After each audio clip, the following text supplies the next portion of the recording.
To crochet a slip stitch join, you're going to need the piece that you're going to be attaching the yarn to, a hook, and the new piece of yarn. So take your new piece of yarn, and first thing you're going to do is make what's called a slip knot. So hold your piece so that the cut off part of the yarn tail, is on the right, and the rest of the yarn's off to the left.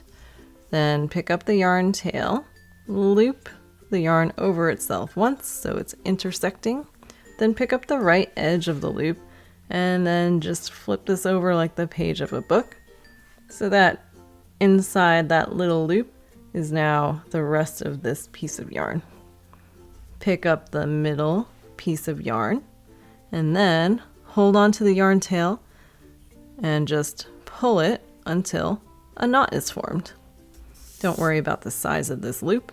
It's adjustable, that's why it's called a slip knot. Then you want to put your hook into the loop, and if you're left-handed, you want the knot to be to the right of your hook.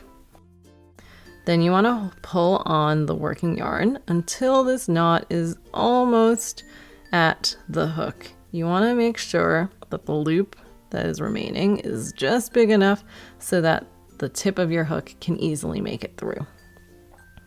All right, step 1 done. Step 2.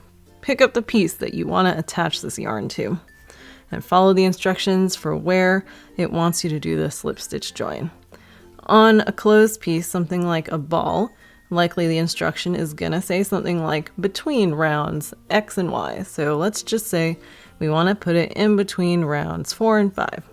So if I look at the top of my piece, this is where it started. This is the end of round 1. So this is the point between round 1 and 2. So this is the point between 2 and 3, 3 and 4, 4 and 5. All right, and I'm just gonna pick some arbitrary hole in between the stitches between rounds 4 and 5. And I'm gonna push my hook around one of the stitches. And then I'm going to grab the working yarn of the yarn that I'm trying to attach.